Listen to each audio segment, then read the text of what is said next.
Hello my dear students, how are you all? I hope you are all fit and fine at home. मैं हूँ करण भट्ट और again आपका एक बार फिर से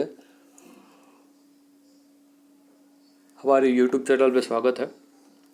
हम लोग ने स्टैंडर्ड 10th गुजरात बोर्ड का सोशल साइंस का चैप्टर 18th स्टार्ट किया था। उसमें हम लोगों ने 2 वीडियोज़ ऑलरेडी बना चुके हैं। ये हमारा 3rd वीडियो है इस पर्टिकुलर चैप्टर का। सबसे पहले में हम लोगों ने इंट्रोडक्शन देखा था। सेकेंड में हम लोगों ने reasons for increase in price rise reasons for price rise देखा था।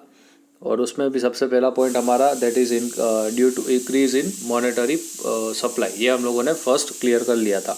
अब हम लोग सेकेंड पॉइंट पे जा रहे हैं, दैट इज़ पॉपुलेशन ग्रोथ।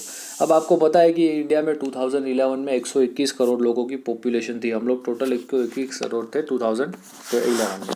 अब अगर देखा जाए कि 2001 के मुकाबले ये कितना इंक्रीज़ हुआ, तो 1.9% आपको इंक्रीज़ हुआ देखने को मिलेगा। तो ज़्यादा पॉपुलेशन इंक्रीज़ हुई तो उन लोगों की कुछ डिमांड्स भी बढ़ेगी।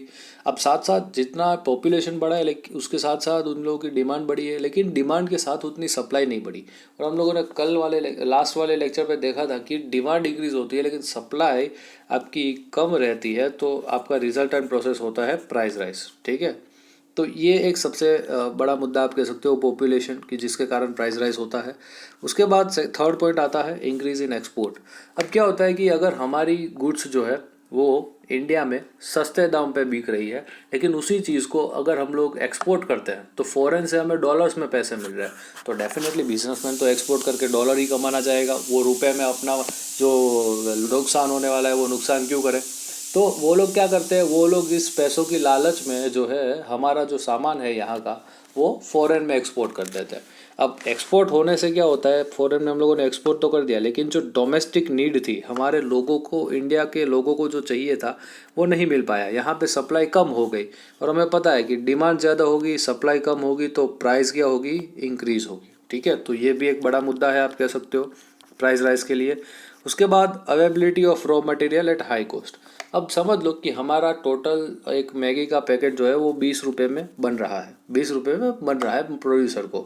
इसमें जो है रॉ मटेरियल आपको 5 रुपये का मिल रहा है, मतलब 5 रुपये और प्लस 15 रुपये पूरा प्रोडक्शन कॉस्ट जोड़ के टोटल अमाउंट इतनी होती है 20 रुपये की। और ये हमें बाहर जाके बेचे तो हम लोग ये 25 पड़ती है 25 की। ठीक है, अब समझ लो कि ये जो रॉ मटेरियल का 5 रुपये था वो हो गया इंक्रीज करके 10, और यहाँ पे ये हो गया 15।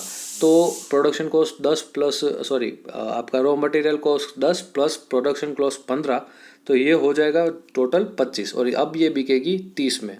तो आप समझ सकते हो सीधा 5 रुपये का यहाँ पे प्राइस राइज हो गया। तो ये चीज़ कब होती है, ये चीज़ तब होती है जब आपका जो रॉ मटेरियल है उस रॉ मटेरियल का भी प्राइस जो है वो इंक्रीज़ होता है। ठीक है, तो हमारा रॉ मटेरियल का जो इफ़ेक्ट है वो भी आपको प्राइस राइज में देखने को मिलेगा। ठीक है, तो ये भी एक फैक्टर हो गया कि जिसके कारण हमारा प्राइस राइज होता है। उसके बाद usage of non registered currency. अब ब्लैक मनी, ब्लैक मनी क्या होता है, बेसिकली ब्लैक मनी ऐसा मनी होता है जो आप कह सकते हो कि बहुत सारे लोग जो है उसे छिपाते हैं, उसे अपने अकाउंटिंग बुक में मेंशन नहीं करते। अब इससे क्या होता है कि जब भी इनकम टैक्स रिटर्न फाइल करना होता है, इनकम टैक्स फाइल करना होता है, तब आपको वही चीज़ रिकॉर्ड की जाती है जो आपने अपने अकाउंटिंग बुक में लिखी होती है।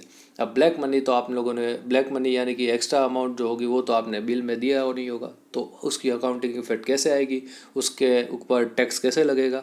मैं आपको एक एग्जांपल के द्वारा समझाता हूँ। आप बहुत सारी होटल्स में गए होंगे, तो आपको उस होटल्स में जो है ना वो वेटर लोग होंगे या फिर जो भी आपका मैनेजर होगा, वो आपको एक कच्चा चिट्ठा पकड़ा देगा कि भाई आपने इतनी रोटी खाई, ये अमाउंट हो गई, आपने ये सारी चीज़ें ली, इतना अमाउंट हो गया, और ये खाना खाया, इतना अमाउंट हो गया। ठीक है, टोटल, और जिसके ऊपर आपको इतने रुपीज़ पे करने हैं। अगर स्ट्रीट फूड आप खाते हो तो आपको ये चीज़ें देखने को मिलती है। तो इससे क्या होता है, चलो आपने उसे 500 रुपये हुआ आपका बिल, आपने 500 उसे पे कर दिया। अब गवर्नमेंट को कैसे पता कि उसने 500 रुपये का सामान बेचा और किसी ने 500 का खरीदा? वो गवर्नमेंट तो पक्का बिल ही देखने वाली है, और ये तो ठहरा था कच्चा बिल। तो इसका जो 500 रुपये था वो सीधा गया ब्लैक में। ठीक है, अब ऐसे मनी जो है वो ब्लैक मनी कहा जाता है। और आपको ब्लैक मनी की डेफिनेशन वैसे तो समझाने की ज़रूरत नहीं है, सबको पता ही होगा। तो ऐसी जो ब्लैक मनी होती है, जो अनरजिस्टर्ड मनी होती है, उसे हम लोग ब्लैक मनी कहते हैं। और ब्लैक मनी के कारण क्या होता है, लोग ना डर के मारन कि भाई इनकम टैक्स हम पे छापा मारेगा, हमारी ब्लैक मनी पकड़ी जाएगी, XYZ, इन सारे डर के कारण क्या होता है कि वो लोग ज़्यादा से ज़्यादा पैसे जो ब्लैक मनी के होते हैं वो जल्दी स्पेंड कर देते हैं। उनको एक डर रहता है कि कहीं हम लोग पकड़े गए तो। और इससे क्या होता है, एक टाइप की प्राइस राइज होती है। कैसे कि जिनके पास ब्लैक मनी है वो लोग क्या करेंगे, जल्दी उसे पैसा स्पेंड करने लगेंगे, और जल्दी पैसा स्पेंड करेंगे तो डिमांड इंक्रीज होगी। सामने सप्लाई इतनी इंक्रीज है नहीं, सप्लाई कम है, तो अल्टीमेटली प्राइस इंक्रीज हो जाएगी। समझ में आ रहा है? तो इससे भी हमारा डिमांड सप्लाई मैकेनिज्म जो है वो पूरा संलग्न है, ऑर्गेनाइज है, एसोसिएटेड है इससे। उसके बाद लास्ट 6 पॉइंट है हमारा, प्राइस राइज बाय गवर्नमेंट। अब गवर्नमेंट क्या करती है, टाइम टू टाइम जो पेट्रोलियम है, एग्रीकल्चरल क्रॉप्स है, उन सारी चीज़ों को एडमिनिस्ट्रेटिव ऑर्डर्स के द्वारा उसकी प्राइस बढ़ा देती है।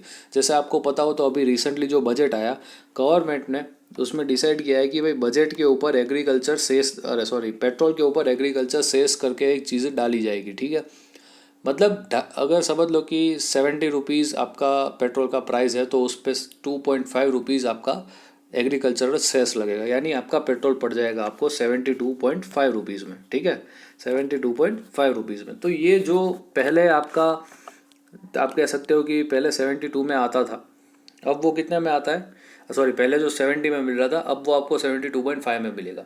ठीक है, तो ये क्या किया, गवर्नमेंट ने इसकी प्राइस इंक्रीज़ कर दी, तो इसके कारण भी ये आपका प्राइस राइज होता है। उसके बाद नेचुरल फैक्टर्स, अब समझ लो कि नेचुरल फैक्टर्स हो, लाइक नेचुरल कैलामिटीज़ है, रेनफॉल, ड्रॉट, एपिडेमिक जैसे कोरोना आ गया, human factors like war, rights, movements वगैरह जो सारी होती है, स्ट्राइक्स होती है। इसके कारण क्या होता है, आपकी जो भी सप्लाई चेन होती है वो टूट जाती है, और सप्लाई चेन टूट जाने से की वजह से डिमांड तो वैसे की वैसी ही बनी रहती है, लेकिन आपकी जो सप्लाई है वो कम हो जाती है। और जब डिमांड ज़्यादा होती है, सप्लाई कम होती है, तो आपका रिजल्टेंट प्रोसेस प्राइस राइज होता है। मैं आपको इस एक एग्जांपल दे देता हूँ। जब हमारे उत्तराखंड में, आप सबको पता है, बाढ़ आई थी, बहुत तो ग्लेशियर फटा था, नदी ने अपना मार्ग बदल लिया था, तो हमारे केदारनाथ पे बहुत बड़ी मुश्किल आ गई थी। तो उस केदारनाथ में मुझे आज भी पता है, जब मैंने न्यूज़ देखी थी तो कहा था वहाँ के रिपोर्टर्स ने, वहाँ के लोगों ने, कि पानी की बोतल 20 रुपये में मिलती थी, लेकिन उस पानी की बोतल का उस पूरी कैलामिटीज़ के दौरान 200 रुपये तक का भाव था। आप समझ सकते हो, भी कहा 20 रुपये, कहा 200 रुपये। तो इसके कारण भी प्राइस राइज होती है। इवन मेरे को एक और चीज़ भी याद है कि उसी के समय के दौरान अगर रोटी का भाव देखें तो रोटी का भाव पहले कुछ चलता था 7 से 8 रुपये तक का, और वही रोटी का भाव जो है 1000 रुपीज़ पहुँच गया था सडनली, इतना इंक्रीज। ठीक है, क्यों? नेचुरल कैलामिटीज़ की वजह से। लोगों को पता है कि भाई इन लोगों को कैसे भी करके पानी और खाना तो चाहिए होगा, तो क्यों ना हम लोग बिजनेस कर ले। लोगों ने अपनी ग्रीड वहाँ पे भी नहीं संतोषी कि भाई ये नेचुरल कैलामिटी है, लोगों का सब मुसीबत में है, तो हम लोग फ्री में बांटे। चलो फ्री में नहीं, एटलीस्ट भाव टू भाव दो। आप लोग 20 रुपये का 20 रुपये लो, 1000 रुपीज़ लिया था गाइस, समझ सकते हो। ठीक है, उसके बाद पॉइंट है smuggling, hoarding and black marketing. कभी कभी क्या होता है कि हाई इंपोर्ट ड्यूटी लगानी पड़ती है हमारे जो एक्सपोर्ट्स है उसको कंट्रोल करने के लिए, हमारे जो इंपोर्ट्स हैं उनको कंट्रोल करने के लिए। और इसके कारण क्या होता है कि बहुत सारे जो भी ऐसे चीज़ें हैं जो हमारे इंडिया में इन सारे एक्सपोर्ट कोटाज, इन सारे इंपोर्ट कोटाज से छुपा के लाई जाती है इस ड्यूटी पे ना करने के लिए। ठीक है, अब पता है कि बहुत सारी चीज़ों पे अभी जैसे हमारा लीकर है उसके ऊपर हाई इंपोर्ट ड्यूटी होती है। ठीक है, क्योंकि वो एक टाइप का आप कह सकते हो कि नशीला पदार्थ है, तो उसके ऊपर ज़्यादा आपको ड्यूटी पे करनी होती है। तो लोग क्या करते हैं, उसे किसी ना किसी रूप में छुपा के आते हैं, कभी कभी अपने कपड़ों में, कभी कभी आपने बहुत बार देखा होगा कि गोल्ड भी लोग छुपा के आते हैं। और एक केस तो मैंने बहुत बड़ा अजीब देखा था कि न्यूज़ में आया था कि एक इंसान दुबई से आ रहा है और उस इंसान ने अपने पेट में सोने का हार डाला हुआ है। मतलब समझ सकते हो आप लोग कितने लेवल पे स्मगलिंग करते हैं। ठीक है, ये तो स्मगलिंग हो गई गोल्ड की, ऐसे ही आपको ड्रग्स की देखने को मिलती है, ऐसे ही आपको ये सारे कोकेन, हेरोइन वगैरह की देखने को मिलती है। ये क्या है, इलीगल चीज़ें हैं। ठीक है, इलीगल चीज़ों का ऊपर ड्यूटी तो होती है, साथ में ऐसी चीज़ें पकड़ी गई तो आप जेल भी जा सकते हो। अब बहुत सारी चीज़ें ऐसी भी है जिसकी इंपोर्ट आपको रिस्ट्रिक्शंस होते हैं। ठीक है, इंपोर्ट के ऊपर रिस्ट्रिक्शंस होते हैं, लाइक आपको कुछ खास प्रकार की चीज़ें मंगवानी है फॉरेन कंट्रीज से, तो आप वो नहीं मंगा सकते, या तो फिर अगर मंगवा रहे हो तो उसके ऊपर हाई ड्यूटी पे करनी पड़ती है। तो आप लोग क्या करोगे, उसे छुपा के, कस्टम वालों से छुपा के अपने पास लाओगे, ठीक है। तो इससे क्या होता है, इससे एक टाइप की स्मगलिंग कहते हैं, इस टाइप की होर्डिंग कहते हैं, और इससे कारण भी आपकी प्राइस राइज जो है वो रिजल्टेंट फैक्टर्स देखने को मिलती है। समझ में आ गया गाइस?